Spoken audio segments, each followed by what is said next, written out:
मैंने 70 साल बूढ़े और 16 साल लड़की को घर किराए पर दे दिया। मैं समझी ये बच्चे और बूढ़ा बाप बेटी हैं, मगर इस वक्त मैं हैरान रह गई जब वह लड़की बोली, यह मेरे पति हैं। फिर मैं चुप हो गई और कुछ न कहा। अगले दिन रात को मुझे इस लड़की की चिल्लाने की आवाज़ आई। मैं तो डर गई। फिर अगले दिन मैंने उस लड़की को अपने घर बुलाया तो वह मुझे गले लगाकर बहुत रोई और कहने लगी, दीदी मैं आपको कुछ नहीं बता सकती। फिर मैंने छुप कर एक कैमरा उनके कमरे में लगा दिया। फिर अगली रात कैमरा चलाया तो मेरी रूह कांप गई कि वह बूढ़ा तो मुझे अपना घर किसी शरीफ फैमिली को किराए पर देना था, क्योंकि मैं अकेली औरत थी और भरी जवानी में ही विधवा हो गई थी। अचानक एक दिन एक बूढ़ा आदमी और एक लड़की घर देखने आए तो मैंने फौरन से घर किराए पर दे दिया। मैं समझी कि बच्ची और वह बूढ़ा बाप बेटी हैं, मगर इस वक्त हैरान रह गई जब वह लड़की बोली, यह मेरे पति हैं। मगर अब हर रात मुझे इस लड़की के कमरे से चीखने की आवाज़ आती तो मैं डर कर जाग जाती और फिर सुबह के बाद मुझे नींद आती। अब मुझे लगने लगा था जैसे इस लड़की पर कुछ जुल्म हुआ है। मैंने बूढ़े आदमी से छुप कर इस लड़की को अपने घर बुलाया तो मेरे गले लग कर रोते हुए बेहोश हो गई। कुछ देर बाद होश आया तो बोली, दीदी अगर आप मेरी मदद करना चाहती हैं तो मेरे कमरे में कैमरा लगा लें। कैमरा लगाना तो मुश्किल था। मैंने उसे अपना मोबाइल दिया और कहा कि इसमें वीडियो रिकॉर्ड कर लेना, मैं पुलिस को दिखा दूंगी। वह मान गई, मगर अगली रात जब मैंने वीडियो देखी तो जान निकल गई। अमन के जाने के बाद मैं भरी दुनिया में अकेली रह गई थी। रिश्तेदार भी साथ छोड़ गए थे। मैं थी और पहाड़ जितनी लंबी जिंदगी। समझ नहीं आता था कि अब मैं क्या करूं। आज फिर रात के वक्त कुत्ते भौंक रहे थे और उनके भौंकने की आवाज़ सुनकर मेरा दिल डर रहा था। शायद अमन की जिंदगी में भी भौंकते हों, मगर जब मेरे सर पर पति का साया सलामत था तो किसी चीज़ का डर नहीं था, ना इन कुत्तों की आवाज़ का। कभी इस तरह से मैं डर में गिरफ्तार नहीं हुई थी। अब तो एक एक लम्हा सदियों के बराबर लगता था और यूं ही आंखों की आंखों में रात कट जाया करती थी। मैं यही सोचती थी कि अगर घर में चोर घुस आए तो मैं क्या करूंगी। आजकल तो चोर घर के सामान को लूटने के साथ साथ औरतों की इज्जत के साथ भी खेल कर जाया करते हैं। सारी रात मुझे यही डर लगा रहता था कि शायद ये कुत्ते चोरों को देखकर भौंक रहे हों। मैं अपने डर से बचने का यही हल निकाला था कि मैं अपने घर के ऊपर वाले पोर्शन को किराए पर चढ़ा दूं, क्योंकि मुझे सहारा भी मिल जाएगा और इस महंगाई के दौर में चलो 4 पैसे भी मेरे पास आ जाया करेंगे। मैंने अब इस बात को ठान लिया था। यूं तो मोहल्ले में कभी कभार ही मैं निकला करती थी, आज मैं खासकर आसपास के घरों में गई थी। मैंने एक इंसान से कहा था कि अगर किसी को किराए के लिए घर की तलाश हो तो उसे मेरे पास भेज दीजिएगा। शर्त यह है कि किराए के लिए आने वाले लोग शरीफ हों और मैं किसी तरह अकेले आदमी को घर किराए पर नहीं दूंगी, बल्कि कोई फैमिली ही आए। मुझे नहीं मालूम था कि मेरी बात पर इस कदर जल्दी सुनाई जाएगी। शाम के वक्त मेरे घर में 2 लोग आ गए थे। एक बूढ़ा था और उसके साथ एक जवान लड़की आई थी। मैंने उनको ड्राइंग रूम में लाकर बिठा दिया था और बोली, आपको मैं जानती नहीं हूँ, इसलिए आपके बारे में जानना चाहती हूँ। आपने कहा था कि आप अपने घर को किराए पर चढ़ाना चाहती हैं। हमें भी रहने के लिए ठिकाने की ज़रूरत थी, इसलिए यहाँ आ गए हैं। मैंने सर हिला दिया और बोली, ठीक है, मुझे वैसे भी किसी शरीफी फैमिली की तलाश थी। यह तो अच्छा हो गया कि आप बाप बेटी मेरे घर पर रहेंगे। मेरी आवाज़ सुनकर इस बूढ़े के चेहरे के तो अंदाज ही बदल गए। फिर वह लड़की जल्दी बोली, नहीं नहीं, ये मेरे बाप नहीं हैं बल्कि मेरे पति हैं। ये अल्फाज कम उम्र लड़की ने बोले थे। इस सारी बातों में वह पहली बार बोली थी। मुझे बहुत शर्मिंदगी हुई। मैंने तो कभी भी बिना मौके के कोई बात नहीं की थी। ना जाने आज मुझे क्या हो गया था। मैंने जल्दी से माफ़ी मांगी और बोली, मेरी बात से आप लोगों के दिल को ठेस तो नहीं पहुंची, मुझे माफ़ कर दें। इसके अलावा मेरे पास खाने के लिए कोई और अल्फाज नहीं थे। वे बूढ़ा आदमी बोला, कोई बात नहीं बहन, आप ही बताएं कि आप हमें घर किराए पर देंगी। मैं बोली, जी क्यों नहीं, मैं अपने घर का ऊपर वाला पोर्शन आपको देती हूँ। तभी इस आदमी के चेहरे पर एक धीमी सी मुस्कुराहट फैल गई। मैंने मुस्कुराकर इसकी बीवी की तरफ देखा तो उसे देख के ऐसा लगा जैसे वह बहुत परेशान हो, घबराई हुई हो और उदास भी हो। मगर मैंने सर झटक दिया कि शायद ये मेरा वहम हो। पर मैंने उन दोनों को ऊपर वाला पोर्शन दिखा दिया था, जो कि उन्हें बहुत पसंद भी आ गया था। किराए की बात हुई तो वह बूढ़ा आदमी मुंह मांगा किराया देने को भी तैयार था।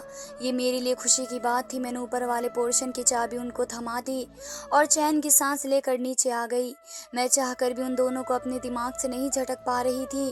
पायल बहुत ही खूबसूरत लड़की थी। न जाने इसके माँ बाप की ऐसी कौन सी मजबूरी होगी जिसकी वजह से उन्होंने अपनी फूल सी बेटी को इस बूढ़े से शादी कर दी। उसने मुझे अपनी छोटी बहन नजर आ रही थी। मैंने सोचा कि चलो अब तो वह यहीं पर रहेगी तो मैं इससे सब कुछ जान लूँगी। पर शाम हुई तो मुझे मेरी माँ की पुरानी बात याद आने लगी थी। जब भी हमारे मोहल्ले में कोई नए लोग आकर बसते थे तो माँ एक वक्त का खाना उनको ज़रूर बना कर दिया करती थी। वह ये सोचा करती थी कि ना जाने उन लोगों के पास चूल्हा चौका करने का पूरा इंतज़ाम है भी या नहीं। मैं भी किचन में आ गई थी। पहले तो मैं एक बंदी का खाना बनाया करती थी, लेकिन आज मैंने 3 लोगों का खाना बनाया था। मैंने अच्छे तरीके से ट्रे सजाई और ऊपर की तरफ चल गई। मैंने दरवाजे पर दस्तक दी मगर किसी ने दरवाज़ा नहीं खोला। अब मैं सोचकर परेशान हो रही थी कि मैंने ऊपर जाकर ना जाने अच्छा भी किया है या नहीं। मुझे इन लोगों को इस तरह डिस्टर्ब नहीं करना चाहिए था। मैं वापस लौटने ही लगी थी जब दरवाज़ा एकदम से ही खुल गया। सामने ही वह बूढ़ा खड़ा था। उसने मेरे हाथ में ट्रे देखी तो कहने लगा, बहन आपने बिना वजह तकलीफ़ क्यों की? मैं मुस्कुरा दी और बोली, नहीं इसमें तकलीफ़ वाली कौन सी बात है, फिर यह तो मेरा फ़र्ज़ बनता है। वैसे भी मेहमान नवाज़ी करना बहुत अच्छा काम है और फिर आप लोग तो मेरे साथ ही रहने लगे हैं, मुझे इतना ही तो करना था। वे बोले, दरअसल पायल खाना बनाने ही लगी थी, आपने खामोखा परेशानी उठाई। मैं बोली, आज के दिन पायल भी आराम कर लेगी, वैसे वह है कहाँ, मैं ज़रा इससे भी मिल लूँ। इतना कहकर मैं लॉन्च में दाखिल होने ही लगी थी कि वहाँ एकदम से मेरे सामने वह आदमी आकर खड़ा हो गया। वह बोला, दरअसल पायल सो रही है, इसके सर में बहुत दर्द था तो मैंने कहा कि तुम सो जाओ, अब अगर वह आधी नींद से उठेगी तो उसकी तबीयत बिगड़ जाएगी। वह बहुत ही नाजुक सी है, कच्ची नींद से जाग जाए तो उसकी हालत ख़राब हो जाती है। मैंने सर हिला दिया और वापस नीचे चली गई मगर मेरे दिमाग में हज़ारों किस्म के सवालात ने सर उठा लिया था। मैं तो यही सोचती रह गई थी कि उसने एक ही लम्हे में कैसे बात बदल ली थी। पहले तो वे कह रहा था कि पायल किचन में है और खाना बना रही है, फिर फौरन से ये भी कह दिया कि वह तो सो रही है। मुझे इस बात का एहसास शिद्दत से हो रहा था कि दाल में कुछ न कुछ काला तो ज़रूर है। मैं इस बारे में सोचना नहीं चाह रही थी क्योंकि वे लोग यहाँ किराएदार के तौर पर आए थे। चलो आज की रात कुत्तों के भौंकने की आवाज़ के डर में नहीं गुजरेगी। फिर मुझे किसी दूसरे के हाल का अंदाज़ा भी नहीं करना चाहिए था। मैंने भी खाना खा लिया। मुझे इस बात का 100% यकीन था कि पायल मेरे पास ज़रूर आएगी और खाने के लिए शुक्रिया अदा करेगी, क्योंकि बाज़ दफ़ा लोग यूं ही किसी का तोहफ़ा लिए बग़ैर शुक्रिया अदा किए बिना नहीं रुकते, मगर ये मेरी सोच में ही था। मैंने बहुत देर तक पायल का इंतज़ार किया मगर वह नीचे नहीं आई थी, इसलिए मैं अपने कमरे में सोने के लिए चली गई। आज मुझे चोरों से डरने की कोई ज़रूरत नहीं थी। मुझे यकीन था कि आज की रात मेरी बहुत सुकून से कटेगी। मैं आराम से सो गई थी मगर आधी रात के वक्त में हड़बड़ा कर उठ बैठी।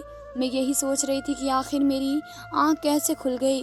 तभी मेरे कानों में किसी लड़की के चीखे मारने की आवाज़ पड़ी। ऐसा लग रहा था कि चीखने वाली लड़की बहुत ही तकलीफ़ से भी गिरफ्तार हो। मुझे बहुत डर लग रहा था। मैं शुरू से इतनी डरपोक नहीं थी, लेकिन जब से अमन का देहांत हुआ था मुझे तो पत्ते खाने से भी डर लगने लगा था। मैंने अपने कानों पर हाथ रख लिया। यह आवाज़ थमी नहीं बल्कि लम्हा पर लम्हा बढ़ती ही जा रही थी। मैंने खुद को बेड पर गिरा लिया और कानों पर हाथ रखकर सोने की कोशिश करने लगी। पूरी रात कट गई थी। सुबह सवेरे के वक्त कहीं जाकर लड़की के चिल्लाने की आवाज़ थमी। मैं उठी और अपनी हालत पर अफसोस करने लगी। ऐसा लगता था कि मैं पागल हो जाऊंगी। खैर मैं उठकर बाहर लॉन्च में आकर बैठ गई। तभी मुझे वह बूढ़ा आदमी नज़र आया। वह कहीं जा रहा था। जब इसकी नज़र मुझ पर पड़ी तो बहुत घबराया हुआ लग रहा था। इसने मुझसे खैरियत पूछी और बाहर निकल कर चला गया। शायद वह मेरे सवाल से डर कर जल्दी से बाहर निकल गया था। उस बूढ़े के हुलिये से यही जाहिर हो रहा था जैसे वह ऑफिस के लिए निकला हो। मैंने उठकर अपना नाश्ता बनाया। अब तक वह वापस नहीं आया था तो मुझे यकीन हो गया था कि वह वाकई काम के सिलसिले में घर से बाहर निकला है। मैंने इस मौके को सही समझा था क्योंकि कल से मेरी पायल के साथ एक बार भी मुलाकात नहीं हुई मैं इसके साथ बैठकर बातें करना चाहती थी, इसके हालात के बारे में जानना चाहती थी। इसलिए मैं सीढ़ियाँ चढ़कर ऊपर वाले पोर्शन की तरफ आ गई थी। मैंने दरवाज़ा खटखटाया और इस इंतज़ार में खड़ी हो गई कि अभी पायल दरवाज़ा खोल देगी, मगर इसने दरवाज़ा नहीं खोला था। और ये कोई आम बात नहीं थी, वह लड़की कल से मेरे घर आई हुई थी, मगर मैंने इसकी एक झलक भी नहीं देखी थी। मैं वापस पलटने की बजाय फिर से दरवाज़ा खटखटाने लगी थी। तभी पायल की घबराई हुई आवाज़ मुझे सुनाई दी। वे कहने लगी, दीदी ये आप ही हैं ना? मैं बोली, हाँ हाँ मैं हूँ, तुम दरवाज़ा तो खोलो। तब मुझे पायल के सिसकने की आवाज़ आई। वे बोली, दीदी मैं दरवाजे को कैसे खोलूँ, मुझे तो बाहर से वे ताला लगा कर गए हैं। मैं इसकी बात सुनकर हैरत में पड़ गई थी। तभी मेरी नज़र दरवाजे पर लटके छोटे से ताले पर पड़ी थी। मैं बोली, पायल तुम्हारा पति तुम्हें बाहर से बंद करके क्यों गया है? वे बोली, मेरा पति मुझ पर शक करता है, इसकी उम्र मुझसे ज़्यादा है ना, तो इसे हर वक्त यही शक लगा रहता है कि मैं इसे कहीं धोखा न दे दूँ। मैं पायल के लिए बेहद परेशान हो गई थी। मैं बोली, तुम ठीक तो हो? इसकी ज़ख्मी सी हंसी मुझे सुनाई दे रही थी। वे बोली, हाँ कहने को तो मैं बिल्कुल ठीक हूँ, मेरे पास दुनिया की हर चीज़ मौजूद है। रुपए, पैसा, कपड़े, जूते, फ्रिज, तरह तरह के खानों से भरा पड़ा है, मगर मैं खुश नहीं हूँ। मुझे बहुत ज़्यादा दुख हो रहा था। मैं बोली, पायल मैं तुम्हारे लिए क्या कर सकती हूँ, मुझे बताओ, मैं तुम्हारी मदद करना चाहती हूँ। वे बोली, मेरी मदद तो मेरे सगों ने नहीं की, आप क्या करेंगी?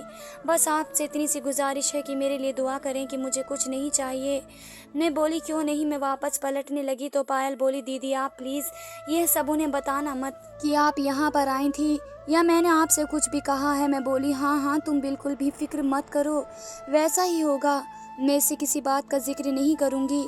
इतना कहकर मैं नीचे आ गई थी। मुझे रह रहकर पायल के माँ बाप पर गुस्सा आ रहा था कि आखिर उन्होंने ऐसा किया ही क्यों था। उन्होंने अपनी फूल सी बच्ची की शादी एक बड़ी उम्र के मर्द से क्यों कर दी, जो अपनी सारी ज़िंदगी इस पर शक करते हुए गुजार देगा। शाम हुई तो वह वापस आ गया था, मुझे देखकर ऊपर चला गया था।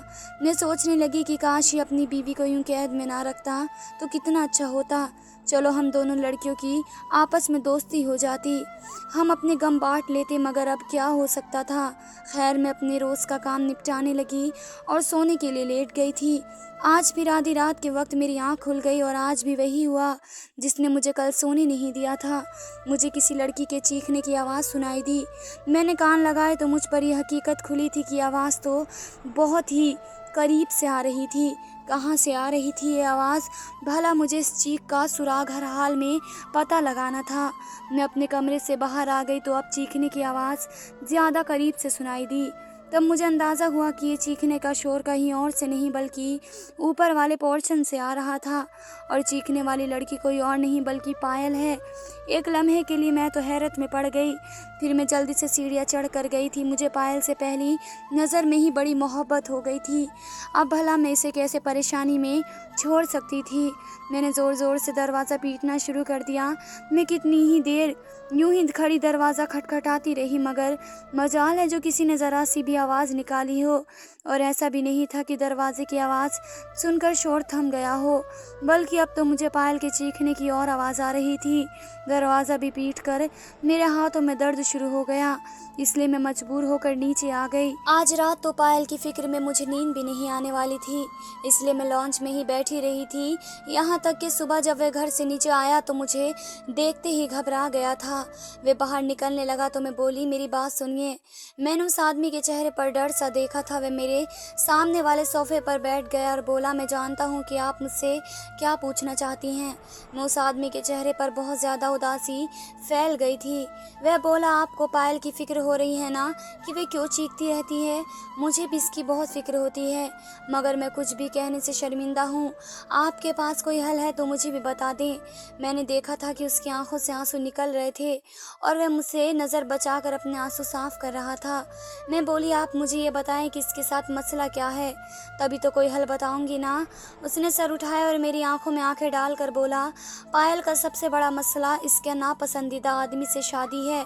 मैंने हैरत से उसकी तरफ देखा तो वह हंसा और बोला, मेरी शक्ल और सूरत को गौर से देखें और मुझे बताएं कि क्या पायल जैसी कम उम्र लड़की मेरे साथ खुश रह सकती है। उस दिन तो आपने भी मुझे इसका बाप समझ लिया था। मुझसे बस यही गलती हुई थी कि मैं पायल के बाप की बातों में आ गया था।